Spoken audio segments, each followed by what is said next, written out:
gamers, today we got another one, another guide, this time for Nomad MegaRandom. I wanted to make this one for you guys since obviously Nomad MegaRandom is really popular. You know, guide on how to play Nomad MegaRandoms and you know, help you out. So let's get into it. Now, first things first, I'm going to be showing you guys three different styles of games, if you will. And I'm not going to show you a game where I'm sitting in the corner for 40 minutes and I'm booming and then I come out and I kill everyone, okay? So I'm not going to do that because I think that if you spawn alone, obviously you're supposed to go multiple TCs and you're supposed to boom. If you spawn next to big lake, you're supposed to always make fishing boats. You're supposed to boom and then make units out of it and kill your opponents, right? If you're HRE or OTD, you should rush castle and get relics. But in general, just boom, and you want to basically tech up, mass up an army, and while the other opponents are fighting, you go in and you kind of, you know, snipe them one by one. Since this is going to be a Nomad MegaRandom guide, I'm going to just give you a quick rundown of the civilizations and how you want to play them. I recently made a tier list for FFA, but I'm going to remake one soon because I feel like the meta already has changed. So I'm going to be making a new FFA tier list for the civs. But in general, you know, you have aggressive civs, you have boom civs, and then you have like castle rush civs. Now, obviously, if you play HRE, you can also go for 2TC, but in general, HRE or OTD, you're gonna rush castle and pick up relics. If you're playing civs like French, JD, Rus, English, you can go 2TC, but you can also all in whoever's next to you on 1TC. There's some of the more defensive civs. Some civs are hard to kill. Civs that are hard to kill, so if you want to play defensive or like Japanese, English, China, Jushi Legacy, they're pretty hard to kill because of their, you know, TCs or, you know, emergency repair for HRE or OTD. And then you have civs that you kind of want to rush people as fast as possible and try to pick up kills. And those civs are, you know, civs like English can be one of those, Malian, HRE with Burger can be one of those. There's basically a civ for everyone. If you want to boom, China, Jushi Legacy, Abbasid, you can boom with Byzantines, you can boom with Japanese. In general, you can boom with pretty much any civ. Some are just better at it, some are kind of worse. Let's get started. This was a mega random, so it means there's potential for water. Now, there's two different maps. There's the land mega random and mega random. Mega random means that there might be water. Land mega random is no water at all, it's just land. So, where do you choose to make your TC? Depends quite a bit on what civ you're playing and what kind of style you want to be going for. So, when you're playing Castle Rush civs, it's actually pretty good, or Delhi, to be on the middle of the map. And I know this might seem scary because you're on the middle and there's opponents all around you, but you're going to get relics, you're going to get access to sacred sites, and usually maps have boars in the middle. So if you go HRE or OTD, having boars in the middle is really good. If you want to play more boomy civs, like instead of making TC here, maybe I would go here or, you know, somewhere closer to the edge of the map so that I'm not surrounded by opponents and I have a lot of space for myself, right? And then if you're playing a civ that you are going to be attacking quickly, I usually go for whatever is the fastest good spawn I can take. So the game starts, and this is where my king and villager are. I see a gold, I see berries, I see deer. My plan is to castle rush immediately with Japanese. It's one of the styles you can do, and just start eliminating enemies one by one. So this game was 26-minute game, by the way. So I go here, and one thing you always want to do in Nomad MegaRandom, whenever you start your town center, use your monarch to go around, your king, to go around and scout whatever you can. Use the sprint ability on cooldown if you want, and just scout, use it as a scout. Just to get an idea of what's around you, maybe see if there's a you know, enemy town center or something, and try to keep track of where the villagers are running from your opponents. So even if you see a villager here running upwards, like try to keep track of it because it helps a lot. So if I were to see green going up, I know that if green is going straight up like this, maybe his TC is right here. So I need to be aware of that, right? In this case, I see ping going downwards. So I'm like, okay, one opponent is down. He's probably not going to go here, right? So he might be anywhere in this area. Purple, I see going left. And I already see that as like a potential threat because, you know, he's going to be behind my base. So if he's the only player there, I probably want to eliminate him first, right? So I'm scouting more with the king. I have wood. I find more gold.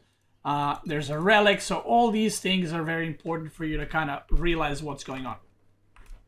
And very important to scout. Now, one thing that I see a lot of players in FFAs do is they make scout immediately. This can be actually a pretty big mistake quite often.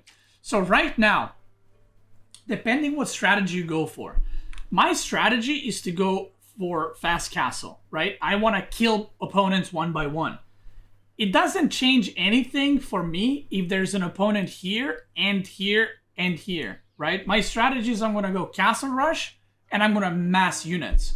So unless they all go on you, which is very unlikely, you're going to have units anyway. So what changes for you to see them right there, right? If you already know that the villagers moved in that direction. So in this case, when I was scouting around, I didn't see a lot of sheep, and I already have deer plus berries, and then there's double deer pack here. So I said, okay, I'm not going to go for early scout. Instead, I'm going to make villager immediately. Now, the reason for this is, when you make a scout first, obviously you delay your first villager by 25 seconds that you make. And delaying the very first villager will impact your economy quite a bit and delay your age up in the future. So in this specific game, I just go for deer and I go for fast age up. So we're gonna speed up through here. As you can see, I also killed the deer while my TC was building. And you can also do more scouting, by the way, if you want with the king, right? Like I could have gone further, but obviously, you don't want to risk running into town centers if they're completed, because, yeah. So we got a house here, and one of the styles, so there's basically two styles with Japanese on land maps you can go for. It's basically going multiple TCs, which is, you can also make a TC on stone and gather stone immediately, because that will also give you gold.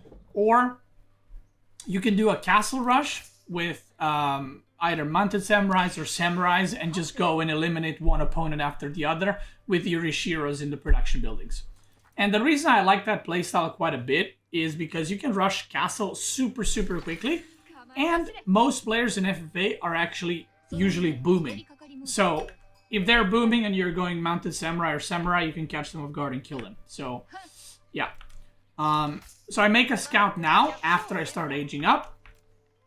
I'm checking how many players there are here. Okay, not yet, I guess. But I'll check a little bit later. But I'm just trying to find opponents. Like, I'm not trying to find sheep now, because I have plenty of food, like I said. So I'm just trying to find opponents.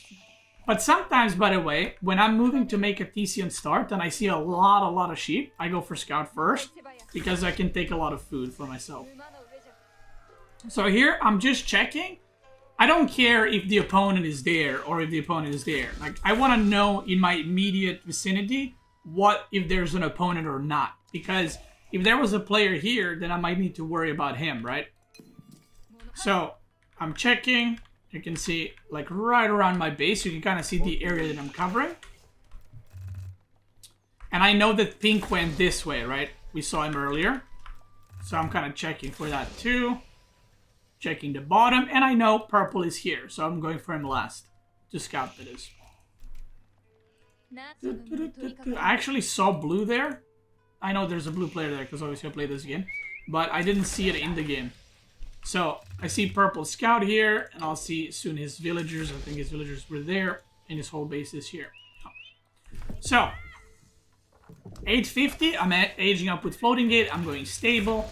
And the goal, again, is to mow down every player one by one.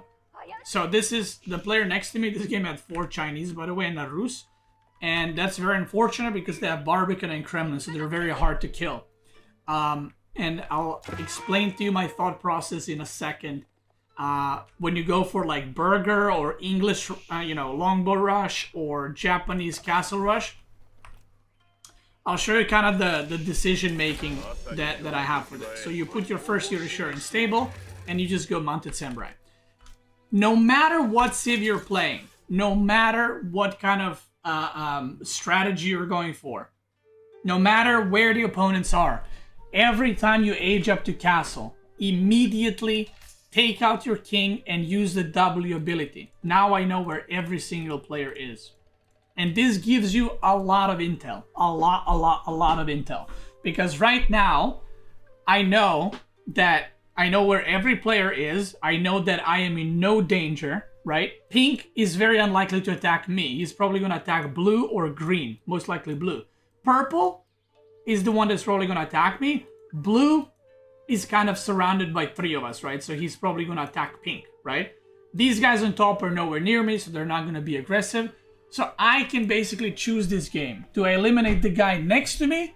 Or another option that you can do with these kind of playstyles.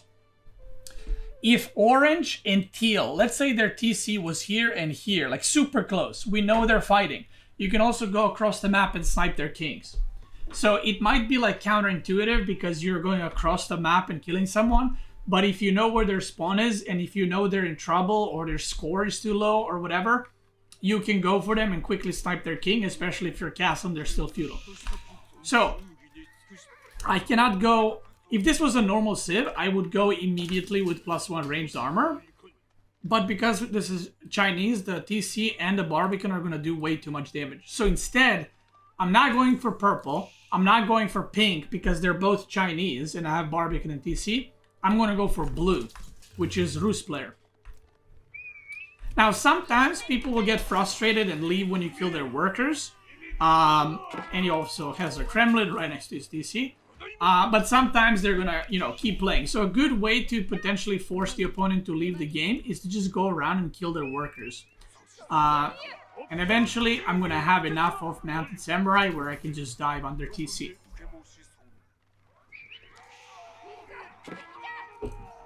He's making barracks. And you can see he wanted to get a second town center. So now he's very, very far behind. So all I need to do is now just idle his economy and eventually he'll be dead, right? I'm going to speed this up. You can see I don't have a lot of units and again, the game ends in 13 minutes, by the way. I'm going to reveal the whole map, by the way, just so you guys can see what's going on. So now I killed a bunch of villagers. His villagers are idle. His TCs are not producing. He has no spearmen. I'm also getting relics behind this. I'm just pumping out units, right? This style is a bit of a, not necessarily all in, because you do have a lot of units, but you do need to get your value, aka to kill someone. You cannot just, not do damage, because eventually other players will outboom you. So this is a more aggro playstyle.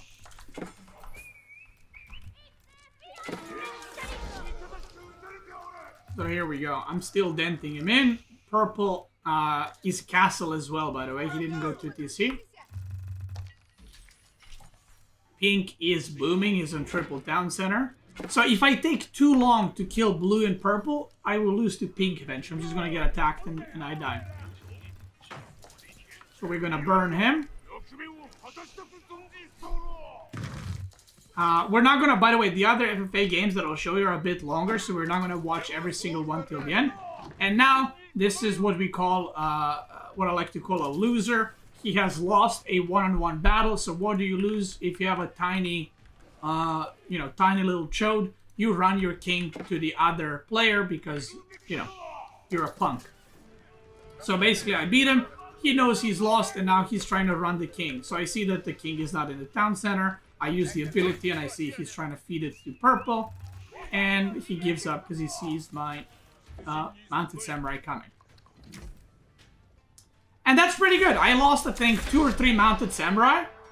So I have good value army. And now with this many cavalry units, I can actually go for purple immediately, right? Because I have good amount and the Barbican and the TC are not going to be as good anymore.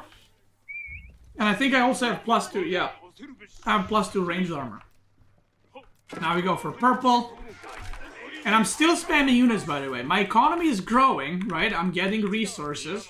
Everything is good. I even got a second TC because whenever you're doing this kind of strategy, you don't want to stay on one TC forever. You do want to make a second TC eventually Because right now my supply is 250, right? And I have only 78. So you want to boom up. You can add a second or even a third town center.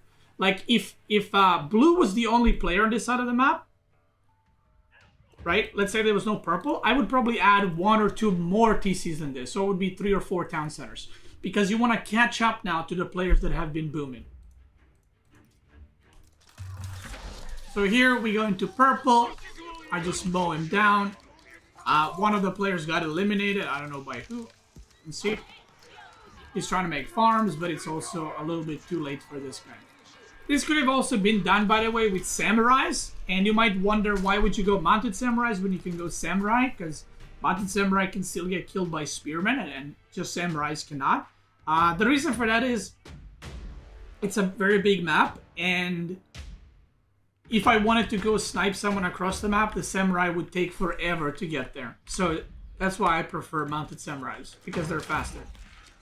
And also, yeah, catching king, that's a good point. Catching king with samurai sucks, but mounted samurai, they can't really run away. So here we go.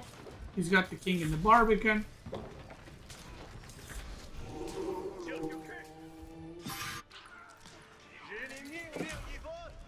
And he's dead. Now, a funny thing happened this game, which wasn't planned at all, but I actually captured a sacred site at 16 minutes. There's one sacred site, by the way, and I captured it in 16 minutes. I just captured it for gold, and I thought someone is going to decapture the sacred site. But as I'm playing, right, I kill the king, so now I'm on 300 supply. I'm adding more farms, and I'm just, you know, I'm just sorting my economy. I use the ability again to see if anyone is fighting.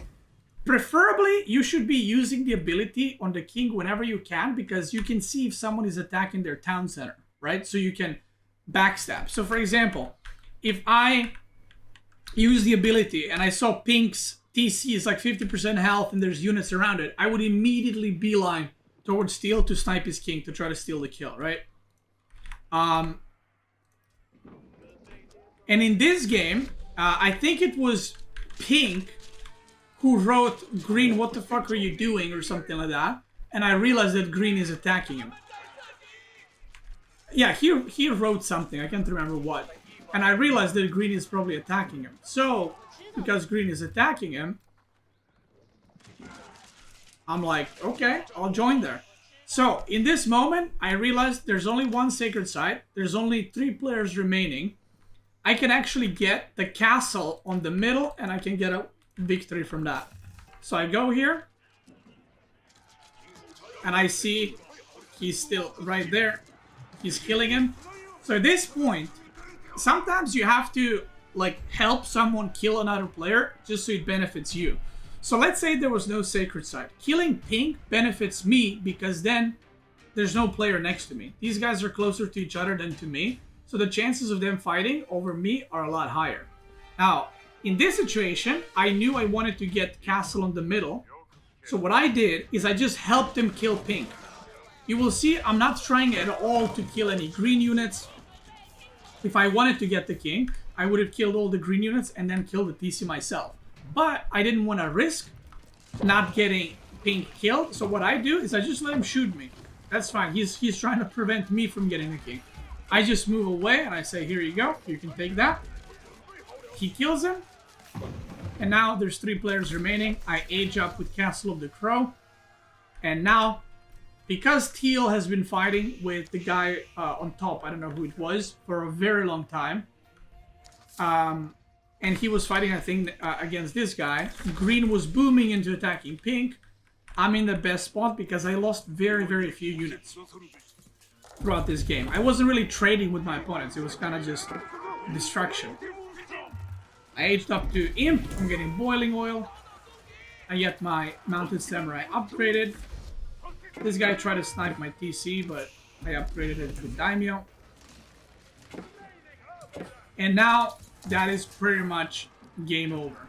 This was one of my fastest games without any disconnects. I think my fastest game was earlier today, 23 minutes, but there was like 2 players leaving, so not really quite. So we mow that down, and again, Mounted Samurai, very good, because they can go back and forth very, very quickly. And even though they had, you know, they were playing their own game and they didn't take damage from their opponents, you can see how rushing castle and sniping opponents can have its own benefits, right? Again, even if there's no sacred side, I'm on 300 supply right now, so I could have just giga boomed and caught up to them. They go for the snipe here, but it does not work. So again, this was a game that I wanted to show just because, again, it's a castle rush. If I was HRE, I could have done the same thing with Burger, by the way. I could have just sniped blue, then purple, and that's it. So you can do this with a lot of castle rushing sets. And then the two next games I'll show you are the games where I have a bit of a worse spawn. Because this was okay spawn, right? Well, okay. There was two people next to me, but it could always be worse, right? We'll go to the, I think it was this one. We're not going to watch the full game, by the way. I just want to show you the start. Because I think the first 10-20 minutes of every FFA is pretty much what a decider is for the rest of the game.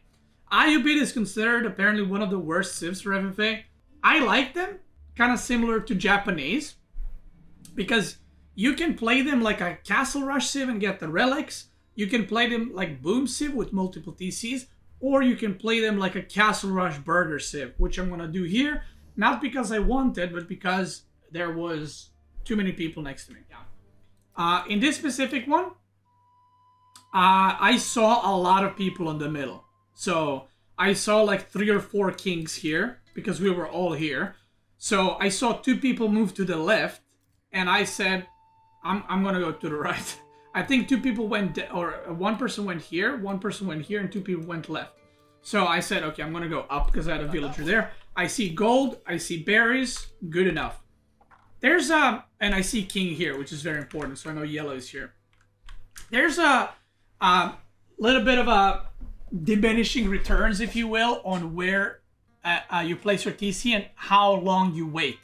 Because in theory, you want to place your TC immediately, right? You don't want to wait. You want to place TC and go. But sometimes you just don't find the correct resources that you need, so sometimes you spend a little bit of time searching. But you don't want to wait too much because every 20 seconds, an opponent gets an extra villager, right? So, yeah. Most of the time, building a town center on gold or on... probably building a TC on deer is the best. Then building a TC on the gold. Because sometimes, let's say this gold wasn't here, right? Let's say I didn't see this gold and I make TC on berries. I don't know if there's a gold nearby. And that can be a problem. And I'm sure if you played FFAs, you've had this where you build a TC and you just don't have a gold. And then the first gold is like in front of opponent's base. So that's why making a TC on deer should be priority because of higher gathering rate. But second should be gold, and always try to make sure there's gold near your TC. Otherwise you might be screwed out of it. So again, I find wood here. I got gold, berries, so it's all good. I see this is walled. So I know I cannot get attacked from there, so a little like cover, I guess. And this time around, I went for a scout. And the reason for that is, there is not a lot of food that I have.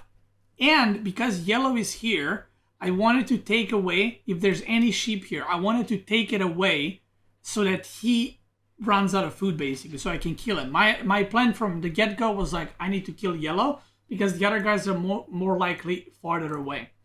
I also use my king to scout a little bit more. And now I go with the scout, just to confirm. And yellow is there. And it's Abyssid. Now, your strategy could change depending what civ your opponent is.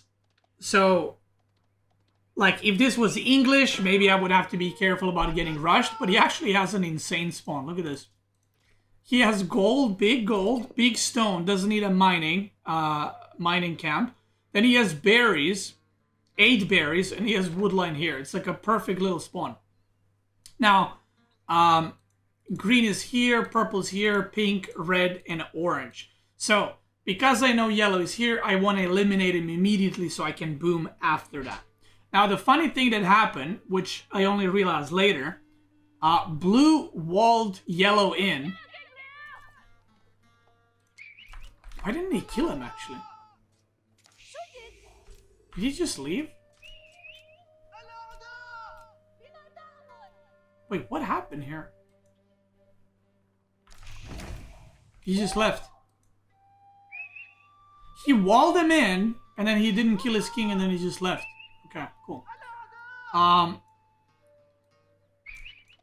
So I'm scouting, and I see green is here too, right? Now I see a second player. Oh, here. I was like, how do I not see this? Now I see a second player here. So now, in a way, when you're all in it, it's nice that there's another player there because you can go for the double kill. You can kill yellow and then immediately kill green, and you get even larger area of the map for yourself. So now we're gonna zoom past this to a bit further gameplay, so I can show you how the game ends up going. I go with the eco wing or growth wing, eco. Then I went with logistics wing, and I'll explain that why. The reason I went logistics is because I saw a crap ton of relics on the middle. So now I see 3, but in a little bit I'm gonna find all the other ones. And we had an HRE player, so I didn't want the HRE to take all the relics. And I find out that all this is one big mountain right here, and this is the only entrance. And I see red in a little bit, and I'm like, okay, red is a bit far away. He's probably gonna boom, so I have some time before he attacks with the army. So the only person that's very dangerous for me is yellow. Then I'll go green, and then we'll see after that. So that's kind of the way that, that I'm thinking about it, right? Now I'm just trying to age up fast. And because my opponent is Abbasid, I'm not really like worried, that I'm gonna die to him or something like that. I'm chilling.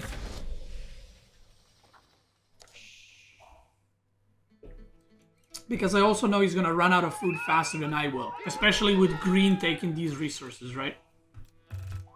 I go for these deer because I don't want yellow to get them.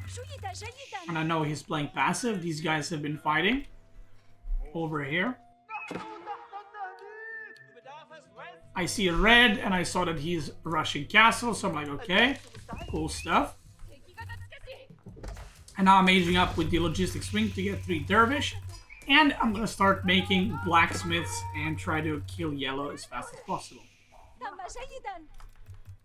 Now, this is the interesting thing where the game kind of turns on its head a little bit. And I'm gonna show you why. So you see this king. Check what happens. I age up. I'm making barracks for Gulams, by the way, because I want it all in yellow. Even if he makes crossbows, by the way, I knew that he would run out of food faster than I will. So, yeah. So check this. This is my vision.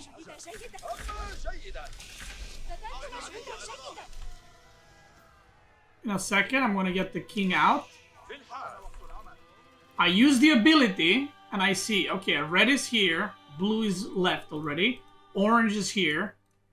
Pink is not going to attack me. Like, he's got these 2 guys to worry about, right? These guys are probably going to be fighting, right? These 3 are going to be fighting. So the only player I have to worry about is yellow and red. Red could attack me from here and, like, burger me or all in me or whatever. But look at this. I look at yellow, and what do I see? I see blue king here. So I'm like, okay, if he has a king here, the king must be stuck. And that's why blue left. So what I thought happened is that yellow walled in blue. And that's why blue left. But blue walled in yellow and then blue left for whatever reason. So I start spamming units, I'm getting my relics, and I'm trying to find out where do I go in here? Like, where's the entrance? Right? Because I saw that they're here, but obviously there's a mountain. And if he could pass from here, why wouldn't he just go in TC, right? So I see this wall, and I realize that he got walled in. Yellow and green are fighting now. I'm trying to see if there's another entrance or something. I see They're right there. And instead of going for yellow, aka yellow's base, I just decide to go for the king. Now green doesn't realize this because he's still feudal, so he doesn't know where the king is. He sees my gulams and he runs away. He literally doesn't know. And I think yellow either forgot that his king is here or just did not realize what's happening. He might have not seen the units going here. I just go up there and I target the yellow king first. He realizes we're too late and I get 300 supply already. So I just got a plus 50, plus 50. So now what do? Because I made so many units, right? You can't just stay home and defend. And if there was only one player here, like let's say this guy was Chinese and he's 2TC castle, I don't attack him. I go home, right? Because if there's a player here and there's a player here, maybe they're fighting already. I don't want attention to myself. I would probably wall here and boom. But you can see Abbasid Green is still in feudal age. So I'm like, I mean, I'll just go for him. What's the worst thing that can happen, right? I have a bunch of gulams. I might as well use them. I make a round or two extra. And then I'm going to transition into stone to get more TCs. So I just go on green. Boom, boom, boom.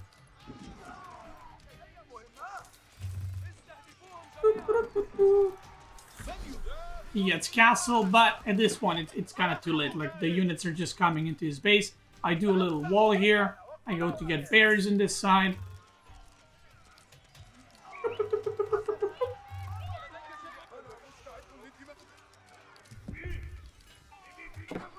And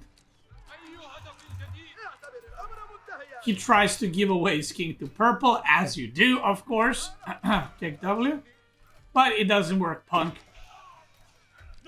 I stab him right in the nuts. And he's out. And now I am on 350 supply, 17 minutes in. So, obviously, now I cannot go and just kill everyone with the same army. Especially because, again, red might be a big danger. He's got a lot of relics. He's got some men-at-arms Landships. So now it's time to go back. I got a big part of the map now, right? Look at that. I got a huge part of the map for myself. So now I can just chill and boom. And from here on out, I got 3 relics as well. I go stone, I get wood, and I think I make 2 or 3 extra town centers. And from here on out, I just boom. Now, obviously, I could have gone for purple, but I didn't know he was taking damage. But it's also a bit risky, right? So it is what it is. I decided to just chill. From here on out, I edged up with the military wing, and soon after, I think it's because I saw pink attacking purple, I went for pink, because I saw that he's just making units non-stop and he's not really booming. He did the Castle Rush build that I did earlier, similar to that. And then orange and red are booming giga hard. Now, the danger of playing like this, by the way, and it is a risky style in a way. I mean, everything in Nomad MegaRandom is risky. But the risky thing about this is, sometimes if you don't manage to kill your opponents fast, what will happen is, let's say I was still fighting with green, right? What will happen is, if you spend too much time fighting with your opponent, you might get third-partied by someone else. And in this case, if I spent too much time fighting against green, red could have killed me, right? So that's why you need to be very careful when you pick your fights. Like, if you kill the guy next to you, think about it if there's someone else that could attack you somewhat soon. And if they're playing HRE, right, they're gonna make men-at-arms Landships. If you look at my army, I have nothing against it. So if my biggest threat right now is red, I probably want to make like crossbows or hand cannoneers or something else, right?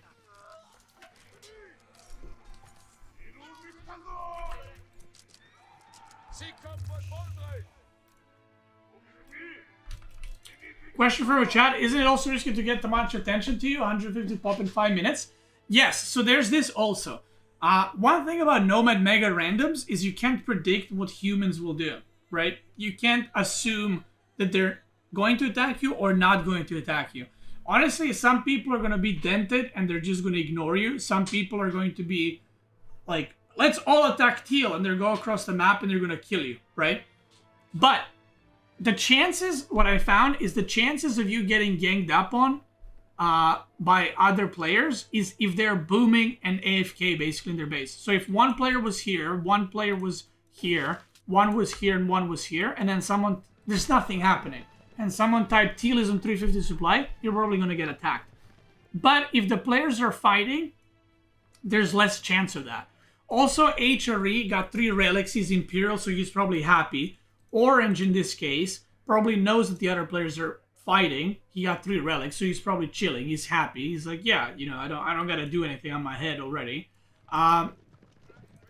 So sometimes the answer is sometimes yes, you will have players like just turn on you, and that happened to me before when I killed one player. Like I killed one player, and everyone was like, he's 250 supply, let's kill him. And then 4 players attacked me. So that's something you can't predict. Now I saw that pink just killed purple, and my whole army was getting geared to fight pink, which I saw that he has mounted samurai, so my whole army is veteran desert raiders and spearmen and some golems from previous fights. So I just go in and I snipe, what's it called? I snipe his king.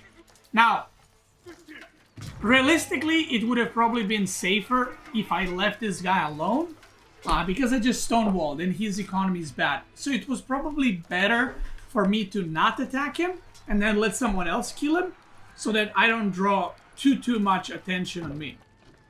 Now, after I killed pink in this game, and I remember because these games were played today, after I killed pink, red wrote, I think that he wrote that teal is on like 350 or 400 supply, I can't remember, or 350 supply, 400, I don't know, and he said we should kill him. And I thought I was gonna get attacked by both, and I was like, oh, I might have fudged up. And red does attack me immediately after he saw that I killed pink. And this is the part where I talked about human behavior. You can't really predict it. Some players are going to be more dumb. Some players are going to be doing like 5-head plays. So you shouldn't really rely on what other players might do, because it's very hard to say, honestly. So red goes from immediately, and his army comp, he's fully upgraded. He doesn't have elite army tactics, but he's getting them now. So he's fully juiced up, and his army is so big, and I have completely wrong units to deal with it. And I'll just play this part so you guys can see what happened. I ended up winning this game in a 1-on-1 against Orange in the end. But now I'm booming, as you can see, 4 town centers, because I can have 400 supply, right?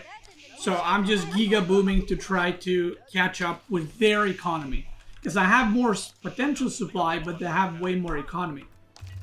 So he goes for me. And I don't type anything. Obviously, I don't want Orange to come and attack me as well, right? I was kind of hoping in this case that Orange goes for like sacred sites or something, so that red stops attacking me. This was a very, very rough hold. But in a moment, you will see what happens. And this is why I say you can't really predict human behavior.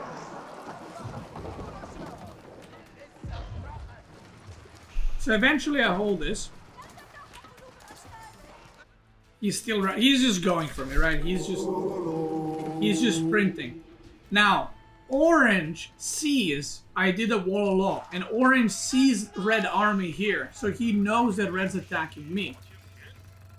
So from his point of view, look at his score, 12,000. I have 8.8k. I mean, obviously you can't see the score in the game, but from his point of view, he's giga boomed. He's alone. He's got relics, so he decides to go for red because he knows red is attacking me. And red types something like, "What are you doing? Orange, what the fuck? We need to kill teal. We need to kill teal. He's on 400 supply. Hello, hello."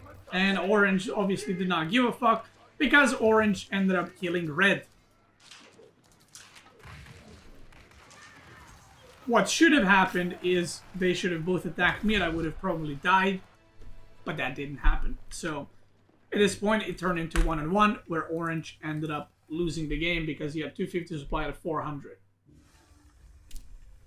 One thing that's also important, it's a bit hard, it's also like very hard for me, and I obviously play this game a lot, is to try and keep track of people's maximum supply.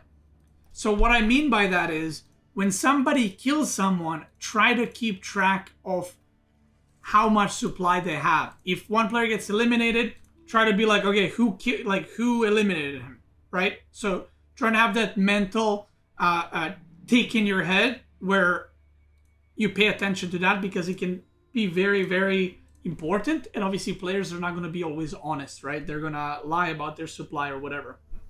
Another very important thing is you can tell where the players spawned based on who eliminated them. So what does this mean?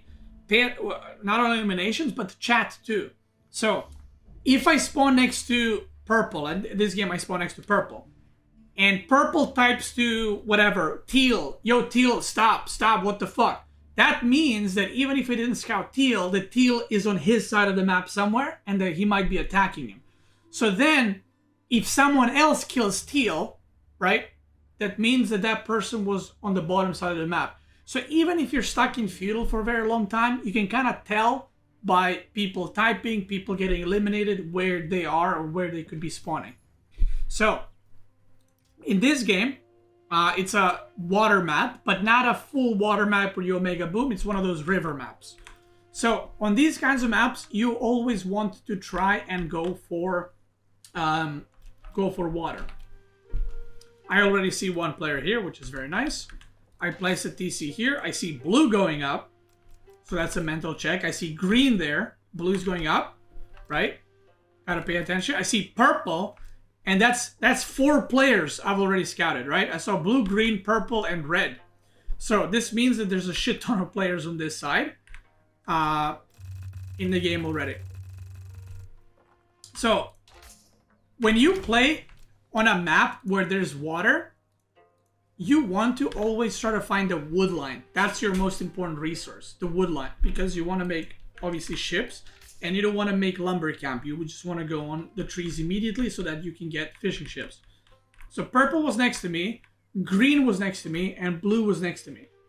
And then we had teal over here. I actually don't know where orange left immediately, and I have no idea where he is or was. I'm trying to find him, but I don't know where he could be. I have no idea.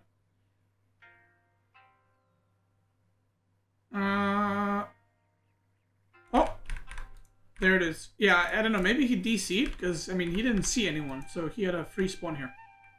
But always, when you have river maps, always go for fishing ships because it will help with your economy and your boom. So let's speed up. Again, we're not going to go for the full game here. I just want to show you the decision making early on, because this is probably the worst spawn out of these 3 games that I showed you guys. So we have English next to us, which is obviously not a civ I want to be playing against super early on. Because of longbows, because of the TC and all that. Then green is right here as well. Green made a TC here, not knowing this is like a little kind of island connected with these walk paths. And he has no wood. So I knew that he has no fishing ships. So the best thing for green to do here, in all seriousness, is to just burger rush. Because he actually cannot go on that side of the map without fishing ships. So the best thing for him is to burger and kill blue, or kill me, or kill purple. So immediately after scouting this area, I knew that he's probably going to be aggressive. He's probably going to be attacking. He doesn't even have stone, so he can't go for second town center. I have English that he's going to age up, and I don't know what he's going to be doing. So my idea is I have to fight immediately, and I want to use the fishing eco to support the fighting, right? To spam palace guards or crossbows or whatever. And luckily for me, purple actually went for second town center. which I was very, very happy about. Yo, look at red. He went to wall in the king. Kick W. He cooking. So he was aging up. I'm booming. I'm chilling. I'm scouting. I'm seeing where everything is. So what is my plan here? Obviously, I didn't see where everyone is. I don't think I actually know that the green is here yet. Or maybe I do. I don't remember. My plan here, based on what I'm seeing right now, and I think I saw blue here, right? Yeah, I saw blue, blue's dock here. Now I see green, and I'm like, oh shit, that's not good. So what's my plan? My plan is to immediately eliminate purple and eliminate green. Because if you don't do that, you're just going to be stuck next to them, and you're always going to be fighting. And again, you don't want to have prolonged fights. You want to eliminate them as fast as humanly possible, so that you don't get caught off guard by, you know, third player, fourth player somewhere else. So, I age up with Meditation Gardens, and I rushed Castle. Because I have water, one of the best things you can do is rush Castle and spam Palace Guards or Men-at-Arms to try to kill your opponents really fast. Now, what Purple did is, he went to TC, and then he went into White Tower. And this is one of the styles that I mentioned with English that is very, very annoying. Because he went for boom, but then he makes a White Tower. And that makes it incredibly hard to break. Incredibly hard to break. So, in order to break White Tower, you probably need Siege. And if you need Siege and you need Palace Guards, he's going to have crossbows. Then you need something against crossbows. And that just delays everything so much. And it puts you in a situation, like I said, that you don't want to be in. You don't want to be in these prolonged fights. You want to get in there, snipe someone, and boom, or attack next person. So here, I see green spawn. I see he's got no wood. I see he's just going burger and he's all inning. So I'm aging up as well. And I'm going to be putting archer range first to make crossbows, because obviously I'm going to be the first one to get attacked. I also did walls here, so he can't go through immediately. And like I said, you can't, you know, guess what the players will do. Realistically, so I ended up winning this game, but realistically, I should have lost this game. And the reason for that is, if Purple went feudal and attacked me, he would not have killed me, but he would have wasted so many of my resources. He would have been killing the fishing ships, killing the workers. I have no wood close by, so I would have to go here, and then the longbows would come. And by the time I defend against Purple, green would burger and I would die. And sometimes you can't really influence that. I mean, sometimes you just get a bad spawn, or sometimes someone is dented, you know? Like maybe if blue just decides to spam Palace Guards and attack me instead of red, again, there's nothing you can do about it. So you kind of have to make the most out of what you got in front of you, know? So here I go crossbows.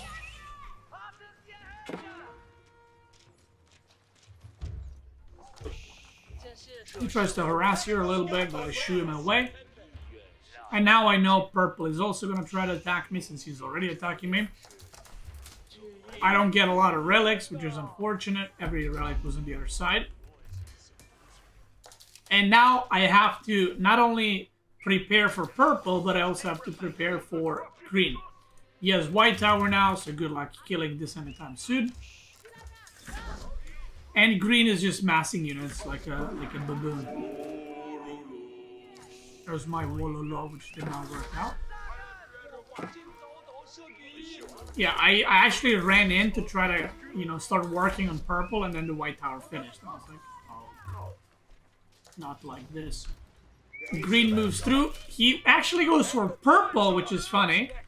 I'm assuming because I have the hand cannon on my TC. So he goes for Purple. He sees White Tower and immediately goes for me. But I have enough units already, so, you know, it's not a problem. It's not a big deal. And again, if blue attacked me and green attacked me and purple attacked me, I'm probably dead, right? So So what I did here in a little bit, I'm still making units, I'm still pumping. What I did is I tried to offer myself some protection. And by what I mean by that is I went for stone. I wanted to get a keep.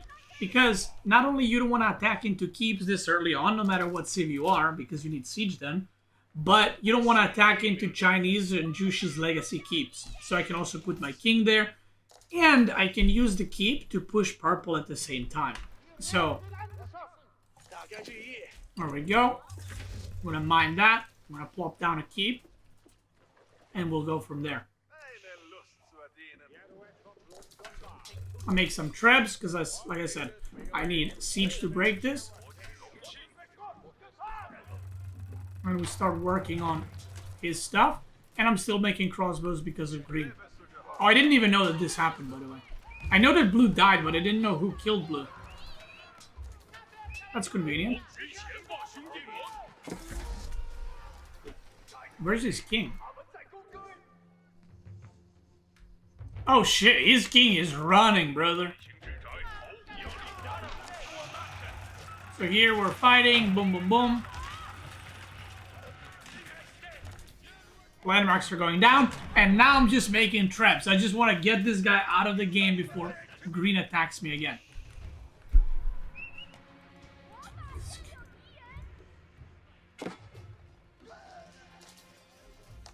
Lol.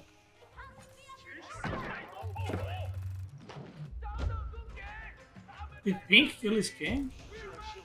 He ran all the way there, and he gave his king to Pink. Dude, I don't know what's with FFA players giving away their king like that. It's so funny. Long story short, people. Purple gets eliminated. Not yet, actually. I lose everything here, I think. DC goes down, and then I didn't have enough crossbows to actually snipe the king, but ended up sniping the white tower, and he got eliminated.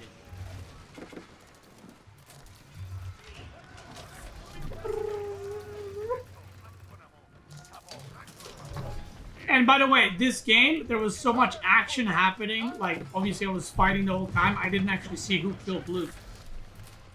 I kill him, the king goes down. And what do I do now? What is the plan?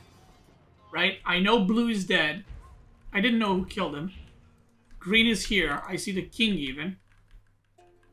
So my goal immediately is to put some towers on the bottom, because I actually didn't scout the bottom side of the map.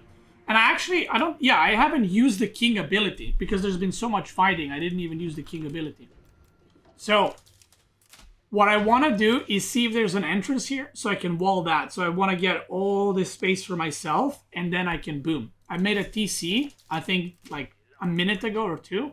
So now I can boom up a little bit. I could have probably added another 1 or 2 TCs, by the way, but I only made 1 extra. I go for green immediately. I use the ability, and of course he's also running away with the king. Check W. He's like, here you go, red. Kill my king. Others. Look at this. How funny is that?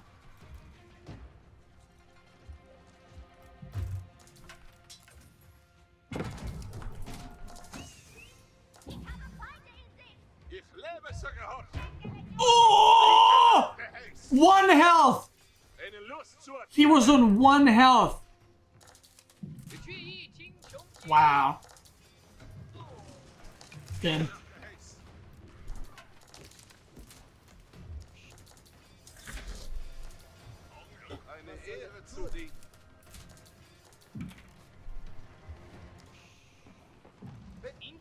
King is running. He's trying to gift it away, of course. Boop. Boop. The king dies, and I get 50. So now, once again, I have 300 supply, and my side of the map is clear, right? I don't gotta worry. Who's the biggest threat right now? I use the king ability. I see teal is here, pink is here, and red is here. So, pink, not a threat to me at all because he's so far away.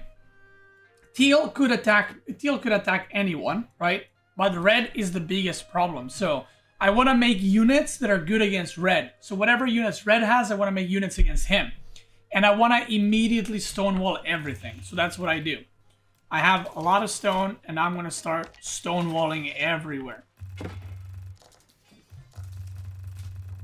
I start making farms. Now we're doing the boom part, right? We were focusing on just making units, killing people, making units. Now we want to do a big boom, and we want to wall ourselves off, get all the upgrades, age up to Imperial, and kind of catch up with the other players. And then I see Teal attacking me, and I see a shit ton of knights and stuff, so I just start making a lot of spears. I stonewall my keep just in case he doesn't snipe it, but he didn't even have enough to do that. But I just wanted to make sure. He goes here, and I basically chase him away.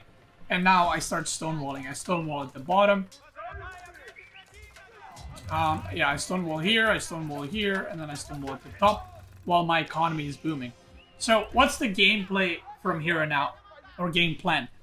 Game plan can be very different from one game to another. Technically, there's no right move for me here. So the only right move is to boom and to catch up with the economy because I have more supply than them, right? Another good thing that you can do in FFAs, which is like diplomacy kind of thing, where instead of asking people like, yo, let's ally, be like, you know, you ask, yo, how many relics does HRE have? Or how many relics is OTD on? And if one guy says 7, there's a very high chance that people are going to be like, yo, let's attack him, let's kill him, right? Because he has 7 relics. So don't say, yo, let's kill red, because red might say yellow has 300 supply kind of thing, right? So be careful with how you communicate to players, and don't be like, yo, kill this guy, because even if players don't go for him, that guy might then have it out for you to kill you. Like if I said, yo, kill Pink, he's like giga booming, Pink might just attack me whole game because of it. So you don't want to present yourself as a threat to anyone, right? Especially like in this game, you can say, like I'm yellow, right? And I can say, kill OTDs, or someone can say like, he's got 6 relics and he's imp. No one's gonna say like, yo, let's team up on yellow, he's H3, right? It doesn't make sense. So that's something to consider. But also, people might target you because you're H3, so they can eliminate you quickly. But one of the best tips in FFA is to never give up when someone attacks you. Even if you're like, okay, I'm dead in 3 minutes, just try to hold on as long as you can. Be annoying, right? If someone's attacking you, you run away with king here, stonewall behind you, because there might be someone attacking them at the same time, and because someone is attacking them, they might pull back in order to defend themselves, and then you kind of recover and you go from there. I see way too many players, like, you come with 20 units and they're like, I'm out. You know? And I've had a lot of games, because I stream all of these, I've had a lot of games where I'm getting attacked by 3 players at the same time, and I'm literally dying. I'm like 60 supply. And then one guy captures Sacred Side or makes a wonder, and they all turn and they go to him. And then I survive, they kill the wonder, and I end up winning the game after. But if I left, because 3 players are attacking me, I wouldn't have had the chance, right? So always try to stay in as much as you can. Be like a cockroach, you know? Make it like, in a way, make it like bothersome for your opponent to try to kill you. Like it's like wasting time. Because they actually might be like, this is a waste of time, and they turn around. So yeah. Yeah, if you're gonna die if someone beats you 1-1, don't give away your king like a little bish. If someone defeats you, let them have your king. They defeated you. Yeah, don't run to another player because you're salty because you got owned. You know what I mean? But that is pretty much it. That's in general how I think about FFAs. General plans, general ideas. I don't know if this was helpful because it's like you can't really make a build order for FFAs. It's more like having some kind of thought process behind your decisions, who you should eliminate, who you should fight. Again, if you're all alone, there's no one next to you, then just go multiple TCs and boom. If you're one of the castle rush civs, you want to get relics, then rush castle and get relics. So yeah, the more you play, the more experience you'll get. And some civs you can play, you know, very linear. Some civs you can play in many, many different ways. I mean, you can also lie in FFAs, right? If you're getting attacked by, you know, red, you can say red's whole army is in my base. You can snipe his king, right? And someone might actually attack him. This has happened in the past. Which, okay, technically that's not lying, but you can lie about stuff. Like I've had games where there was an H3 player with 1 relic, but he was attacking me, and I wrote, yo, we need to kill H3, he's on 8 relics. Right? They don't know that. But if I say, oh, H3's killing me, help, no one's gonna help you, right? So I'm not saying, yo, help me, I'm dying, because then you might get more people to attack you and kill you. You can just make them a threat, and then your opponent might pull back, and then you gang up on them and you kill them. So, lying is bad though. Well, listen, it's a game, we're role-playing, you know? Or if you don't want to lie, you can just be like, you know, something like technically you're telling the truth. Like you're getting killed by Imperial HRE and you're like, yo, Imp HRE, that's pretty strong. He's got a lot of relics probably. 2 relics for HRE with Cathedral is a lot of relics, so you're technically not lying. So sometimes that will get you out of the problem. You know, it is what it is. But that's it. I want to thank you guys so much for watching. If you're watching on YouTube, thank you. I appreciate you. Check me out on Twitch. I'm probably live right now. Twitch gamers. Let's keep going.